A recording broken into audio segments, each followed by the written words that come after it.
Hey everyone, Emily here again. We're going to talk about some American gods tonight, and a little bit different from the last video we did because we're going to be talking about episode 1 and what we might see in episode 2. There will be episode 1 spoilers in here, so spoiler alert, if you're one of the AG folks who hasn't yet seen episode 1, maybe come back and watch this not live because I don't want anyone to ruin their experience, but to talk about 2, we have to talk about 1. So season 3, episode 1 was a real whirlwind of different things going on, and it was delightful. We started out with Odin crowd surfing in like a heavy metal crowd, rock band, concert crowd. And they had teased that Marilyn Manson was going to show up on American Gods, and it turns out that the rock band that was up there, Manson was one of was the main rock band character who had a sword, and there was a lot of like old god imagery, and it was wild. It was a very interesting opening scene for season 3, and then we cut over to a lot quieter kind of feeling where Shadow is just kind of working in Milwaukee and trying to keep his head down. So we've got this crazy opening. Odin's getting some worship out of these fans who think he's part of the show, even though he's really a god. And Shadow's just working away, and he's doing well at his job. And he's kind of like fitting into the crowd, and maybe even going to get a promotion. And so of course Odin shows up.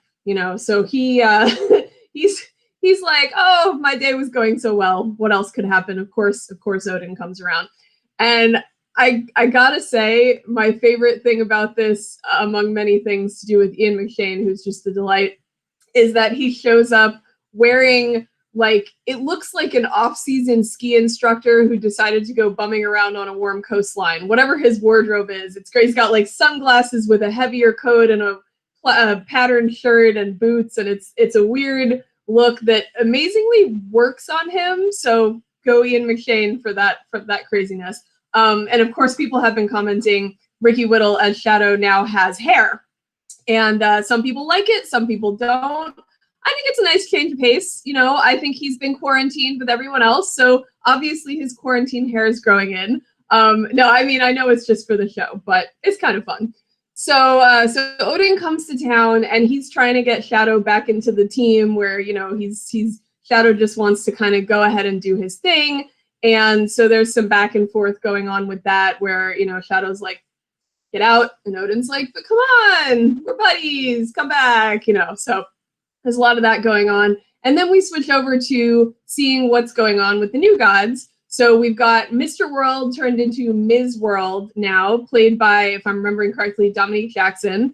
And Ms. World is terrifying. They do a great transition scene to show the Mr. into Ms., the Crispin Glover character persona from behind, into the Ms. World.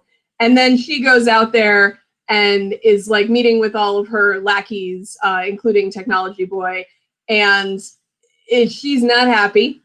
And one of the lackeys steps out of place, and we get our first violent, gory destruction scene where she just beats him with a bat or whatever it is that she's got on hand. So you kind of get the feel that, Crispin Glover, he was kind of quietly menacing and creepy and off-putting and weird as Mr. World. Comments to be made about whether that's also how the actor comes off in pretty much everything he does. But I really like his portrayals of things, but that is often a character he plays as someone who's a little off. And Ms. World comes in as this like angry, demanding badass, basically, who wants things to get done. And we find out what is going on with the new gods. They are trying to build with the aid of humanity, because the humans need to do it themselves for it to work, a virtual church of the mind. And so they're working on trying to get this belief system going that will feed the new gods, with worship and belief, I assume. So that's going on. Then we go back over to see what Odin and Shadow are up to, and they're having, and this is a spoiler, but a parent talk. They're having a father-son chat, because by this point, Shadow has realized that Odin is his father. Mr. Wednesday, Odin, is his father. And he's really confused. He's angry. He's everything that any child, I would assume, who, you know, has had an absent parent for many years kind of show up and go, here I am, is feeling. So they sit down, they have a chat, and Shadow at some point says something that I often say to myself when watching or reading American Gods, even though I love it too. At some point you're like, I don't want any more mystery. What is going on here? So at some point Shadow essentially says, I don't want any more of these riddles and mysteries and all of that. And I'm sitting there going, yes, but of course it's also fun to have it if you're the viewer. So Odin basically, you know, he answers a few questions about the past, and he makes a good point that, you know, Shadow's mother left the country, and Odin says, well, I've never left. I couldn't leave America. And what this does is reminds people, or tells people if you haven't read the book, that Odin, Mr. Wednesday, is only one version of the All-Father Odin god in the belief system. He is America's version. And so this points out something that, you know, you might forget if you're just watching it and thinking, oh, this is all the gods, but it's all the gods in America only. So Shadow's mother left, Odin couldn't go with her. Now you know, that's an excuse anyway, but it's a valid one at this point. So there's this interesting dialogue going on with Shadow and his dad. And at the same time, Mr. Wednesday is trying to pull Shadow back into the whole, like, you know, you're my man, I need you to help me, going across the country thing. So basically, we've got set up the new gods, and we know what they're doing in season 3, and the old gods, and we know what they're doing in season 3. And at this point, we also get the fence sitter, which is really fun. So we get Bilquis. Ms. World has sent Tech Boy over to get her on their side, and Bilquis has been kind of on one side, then she was sort of on the other side, or being a double agent, and now she wants to be neutral. And there's an amazing face-off between Bilquis, Yetide Vidaki as Bilquis, and Bruce Langley as Technology Boy in his new version. And they're so good together. It was one of my favorite scenes in the entirety of it. You know, he comes in, he's very young but arrogant, and like, oh, you know, you need to do this for us, and all of this, and kind of trying to threaten her. And then she just like sends him into this crazy war experience, flashback experience, etc., based on her knowledge. And he comes out of it and he is just floored. He's like, what in the hell just happened to me?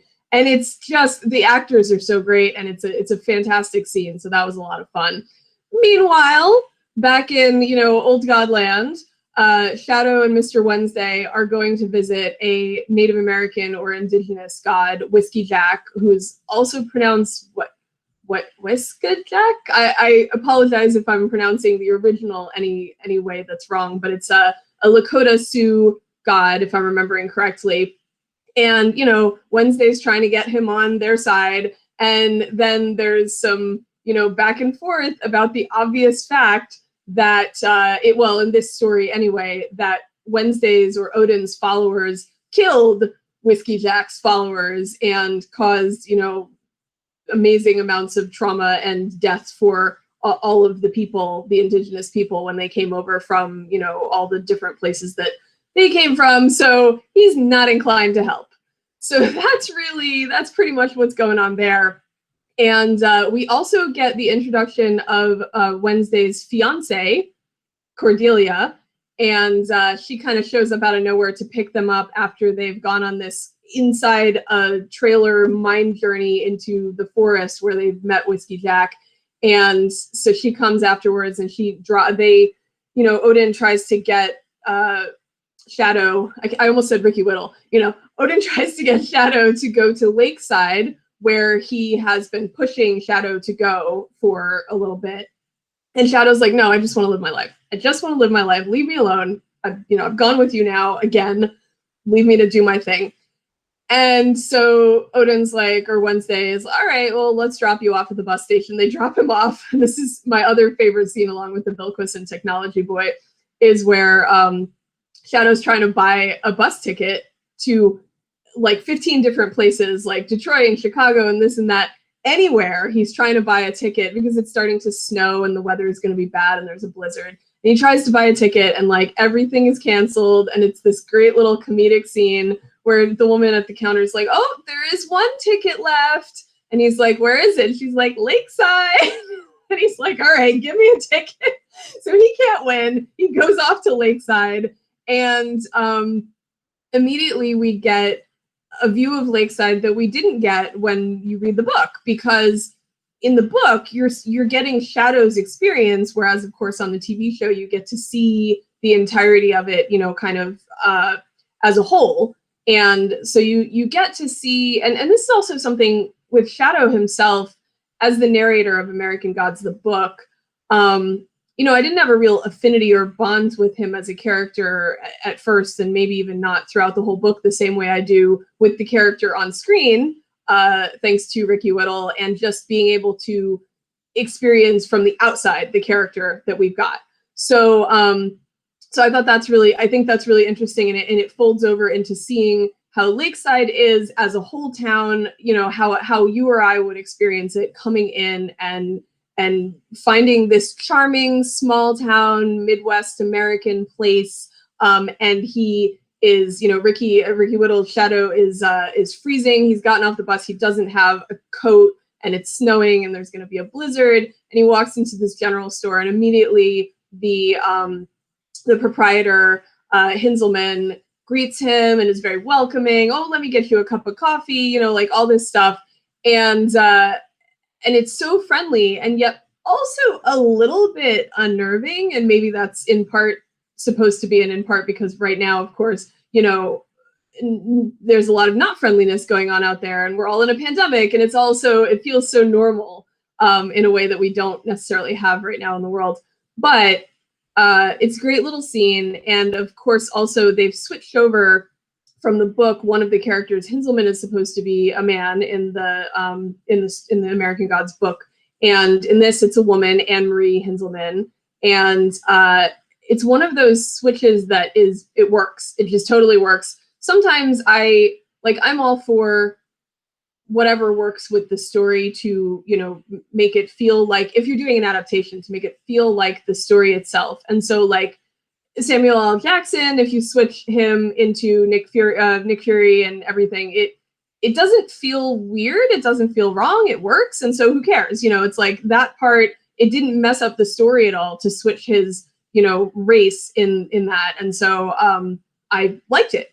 And the same way with this, so far anyway, there's nothing in the gender swap going on here that has affected the story. And I actually think she works amazingly well so far as we've seen. So I'm very pleased to, you know, just keep seeing characters that are actors that are filling out the characters we see in the book. So she's trying to help him out. He's new in town. He needs a car. He needs to get to this apartment that his uncle rented for him, or it's his uncle's place or whatever. And that he's got for 6 months paid because Mr. Wednesday set him up with this apartment. And so she calls up her friend to give a ride because there's no taxi service right now. And her friend is the local sheriff, so of course Shadow's a little bit on edge. But he's just as nice as can be. His name is Chad Mulligan, and he's played by Eric Johnson, who I last saw as Whitney Ford in Smallville. So that was a totally different kind of character. You know, he's much nicer to the main character in this story than Whitney was to Clark in Smallville. So, you know, he gives him a ride, he drops him off. Shadow's trying to get into his new apartment, and his key breaks off in the lock, and he's like, oh no, what do I do? He tries to get in around the corner of the building, and he gets a gun in the back because someone thinks he's trying to break in. And that is just one episode of season 3. So it's a whirlwind. As I said, I really like the Bilquis and Technology Boy scene. You know, Bilquis as a character, and Yetide Badake embodies this character and just has this presence. There's calm, there's anger, there's disdain when she's talking to him at a certain point, and some of it is just so muted and subtle but powerful, and so that's really interesting. And then Bruce Langley, whatever portion of technology boy he's doing at the time, he's got this disdain that comes through as the character. And so it's really interesting to see them play off of each other. So I really like that. I love the continued charm of Ian McShane as Odin. I love his kind of beach bum off-season, whatever the heck's going on with his style right now. It just feels very fun for this season. And I liked seeing, you know, native characters or indigenous characters, gods, come into it.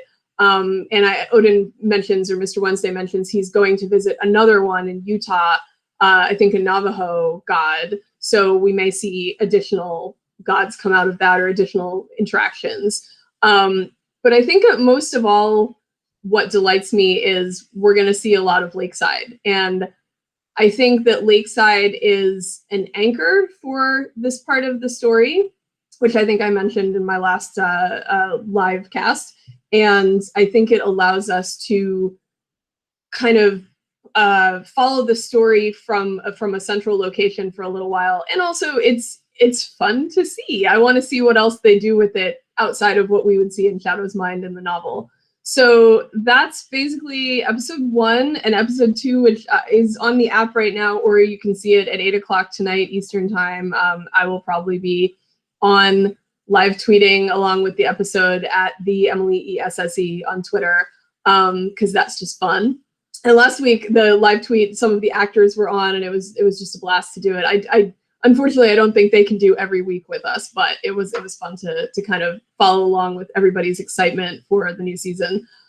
So episode 2 is called Serious Moonlight. And, you know, I think obviously we're going to see Lakeside. And then I know that he's going to travel out of town again. I don't want to spoil too much, but I know that Wednesday is continuing to attempt to gather people together and get them to fight. And as we'll recall from season 2, towards the end of it, it's hard for me to keep straight where exactly everything happens sometimes. I apologize. You all might have the same problem. But Zoria, the elderly one of the stars, was murdered last season. And so that became a rallying point for the gods. So I assume that we're going to see more with Wednesday and rallying the gods, and maybe Chernabog, and you know, all of the things to do with him trying to continue keeping their fervor up for this war, when some of them are kind of wanting to, you know, kind of just, oh, we're getting by on what we have, even though things are going on and they're not going to survive if they keep going the way they're going. So I think we're going to see that. I hope we're going to see, I know that the actor who plays Salim shows up in the credits, so we're going to see Salim in there. And we're going to see, I think I know who's on the end of the shotgun. I don't think it's a big guess to assume that it's the person who owns the house, which is Marguerite, who has been mentioned in episode 1 as the woman who owns the house. So I'm guessing that's who it is, but could be somebody else. I don't know.